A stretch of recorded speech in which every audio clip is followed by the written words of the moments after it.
Hi everyone, Phil Travis here. This week we are going to be um, studying about particularly Native American religion. And so when we consider the early American inhabitants, the inhabitants of North America, we're particularly going to be thinking about North American Native culture and Native religion. The big question that there's still a matter of debate on are when were the Americas populated? Um, and how do we learn about Native Americans? So first of all, learning about Native Americans presents a number of problems. North American natives lack written languages, unlike, for example, their Central American counterparts, the Maya, the Aztec. So if you don't have written language, how do we learn about Native religion and culture today? One method is oral history. So talking to native peoples that are still living today, that have had oral histories and oral traditions and mythologies passed down through generations. Another would be relying on written documents that came about after European contact and or were written by European contact. Of course, there's some natural problems with that, as after European contact, Native American culture would have changed to some degree. And also, European interpretation of events is also highly biased. And so a historian has to be very careful when kind of unpacking those types of documents. Archaeology, of course, the unearthing of burial mounds, using artifacts to study and learn about the past, about the way Native people lived. Burial mounds in the United States is one area that archaeologists use quite frequently to learn about the nature of early Native American religion and culture. One of the big things that scholars use, in addition to oral histories, in addition to archaeology, are using your imagination to reinterpret European influenced stories. Um, the story of Pocahontas, for example, is a story that was written, of course, by a European, written by John Smith. And that interpretation, historians have viewed as a very biased interpretation of what the events probably were. And some significant historians have actually reinterpreted, by reading through the lines, reinterpreted that story. And instead of it being a case in which Pocahontas saved John Smith from certain doom at the hands of barbarians, which is how Smith tended to present it, historians suggest that it's perhaps more likely that Pocahontas was acting out a role in a ritual performance in which Chief Powhatan and his native tribes were effectively offering um, adoption to the European colonists. That is, offering them entry into his confederacy of tribes um, through a ritual that suggested that while he was having his life spared and while they were allowed to live, that Powhatan possessed the power to kill them if need be. So it was a way of Powhatan showing his supremacy and also a open hand to working with the new peoples when they came. So how we understand European influenced stories often takes a lot of interpretation and a lot of imagination.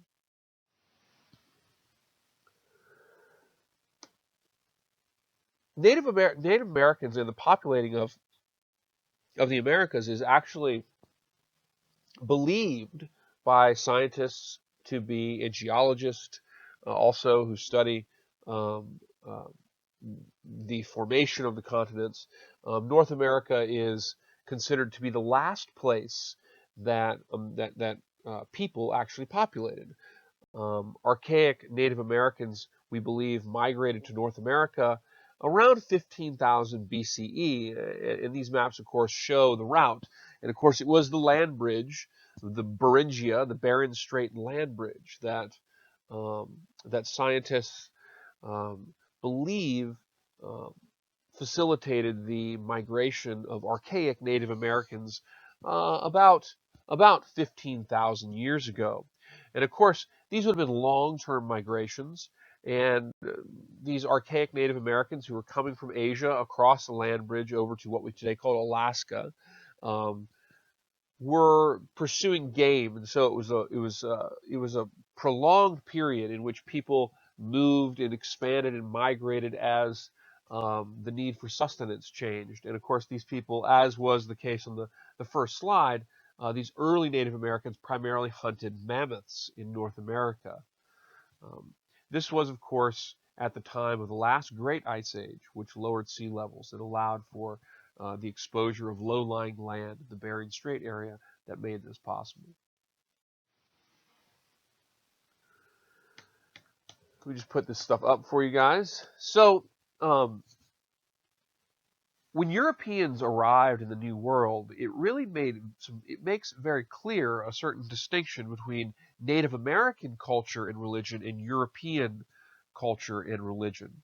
With respect to gender roles, Native cultures were traditionally matrilineal, meaning that an inheritance, if you will, descended through the female line, not the male line. Women also were very common um, to be some of the most significant in Native cultures when it came to selecting leaders and for overseeing like the community organization within Native communities.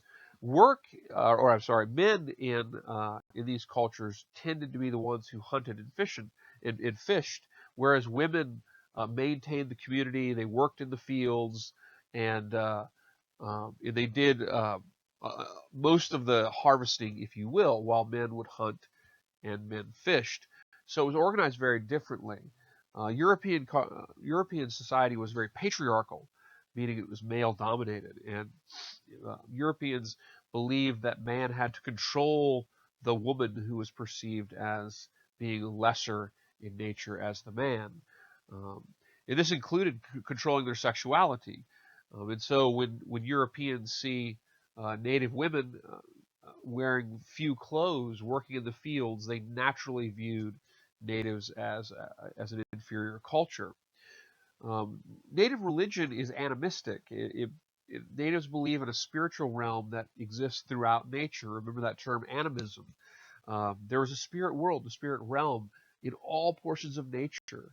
And that's why the Native Americans often did ritual dances, for example, to bless the hunt. Animals were part of the spirit realm.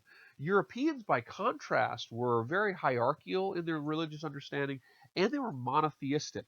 Monotheistic means one God, right? The Egyptians, for example, were polytheistic, many gods. The Europeans were monotheistic. They believed in one God.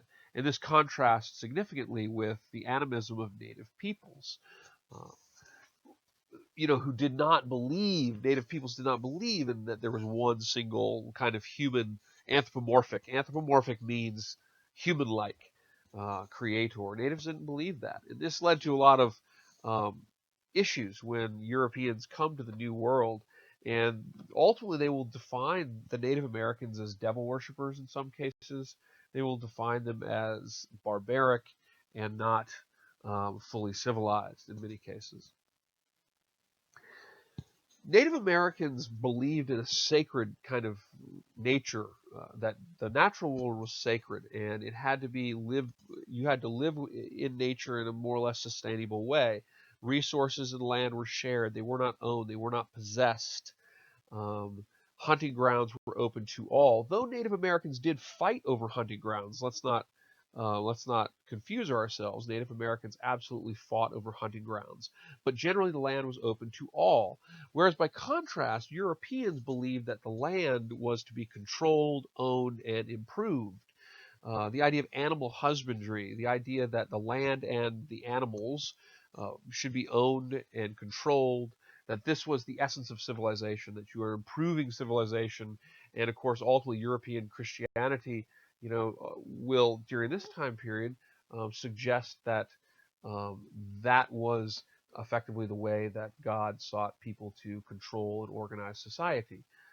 Native Americans tended to see themselves more as part of nature, and Christians, European Christians at this time, tended more to see themselves as a separate entity of nature that was responsible with controlling and uh, and improving, if you will, for lack of a better word, nature. When Europeans arrived in 1492, there were, of course, with Columbus. Now, Columbus, of course, doesn't arrive in North America. He arrives in the Caribbean. But it was Columbus's voyage in 1492 that really set off the beginning of the colonization of all of the Americas. And in North America, there were really three major tribes. Pictured here, the territories of the Algonquin tribes. And there are three tribes, and these are the North American woodland Indians. Of course, there's all kinds of there's all kinds of Native Americans on the West Coast.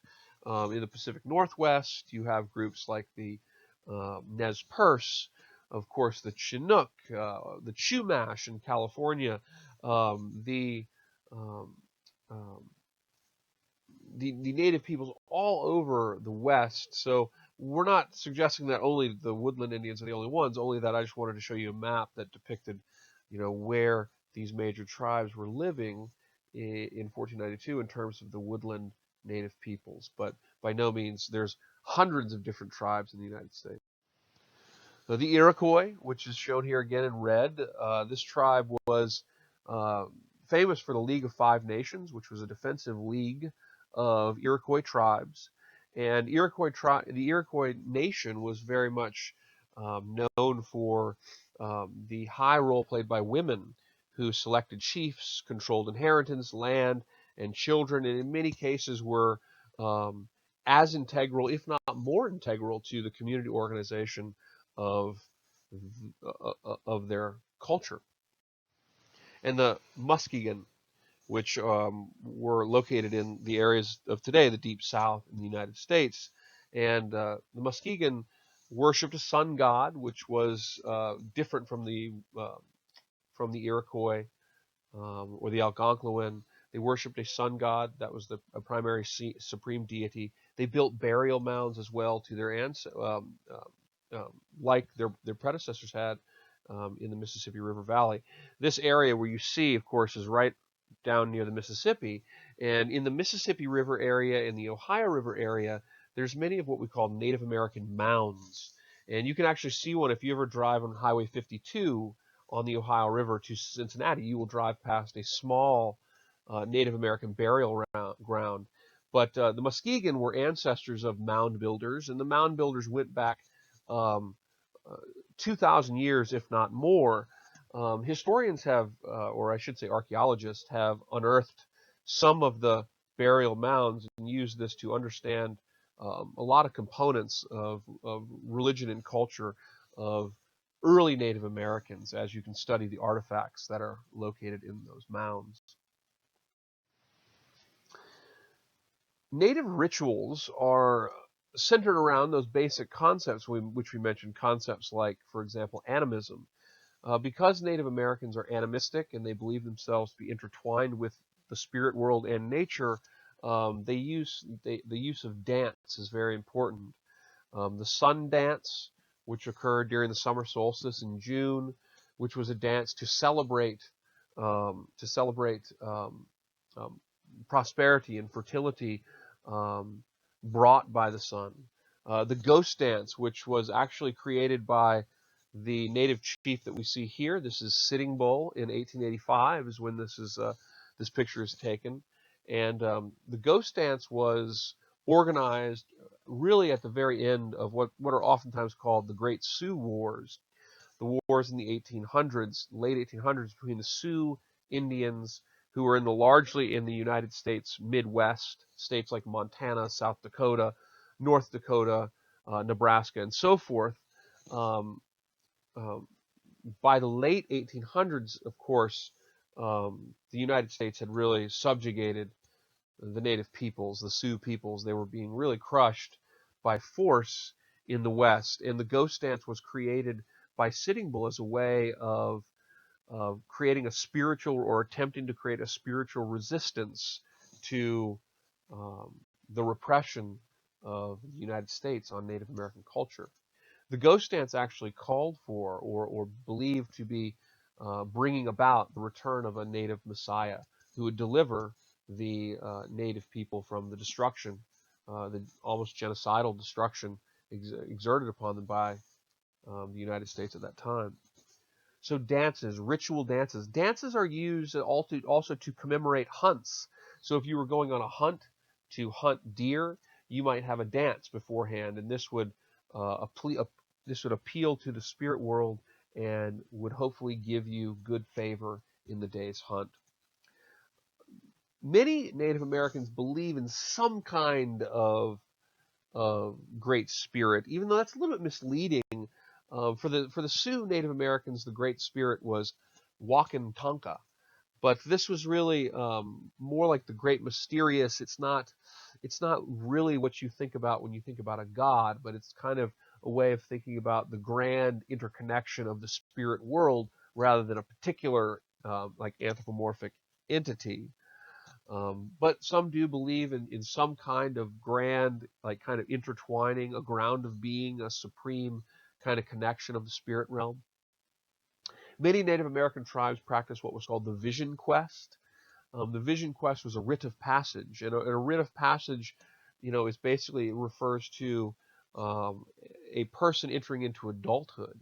And the way the vision quest would work is that um, um, boys who were taking the passage to become men would be basically sent out into the wild, into the wilderness all alone, and they had to survive on their own. And their survival on their own meant they were ready for passage into full adulthood. Native Americans also oftentimes believe in two souls. One soul that is connected to the material realm, connected to the body, and that soul dies with the body. The other soul is a spiritual soul, and that soul exists until a person's memory fades away. As long as somebody's remembered, that soul will continue to exist. Many native cultures use tobacco or used tobacco and peyote, and even like sweat lodges as sacred rituals. The Native American Church, of course, uses peyote as a centered in Oklahoma as a ritual, as a spiritual ritual. Peyote is a hallucinogenic um, substance that comes from the cactus, and peyote buttons are small parts of the cactus that are taken, and it induces um, a long psychedelic, or I guess that's probably the wrong word, hallucinogenic experience. And for Native Americans, that was a very spiritual thing. You see the peace pipe held here by Sitting Bull. Tobacco, which was a very strong tobacco, stronger than the tobacco you would buy today. Native Americans smoked oftentimes as rituals um, during negotiations and talks and so forth. So these were all aspects of Native American religion and culture.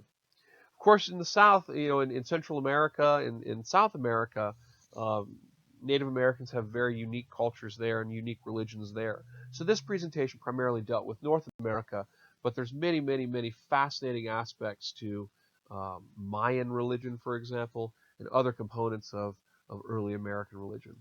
Hope this is helpful, guys. Thanks.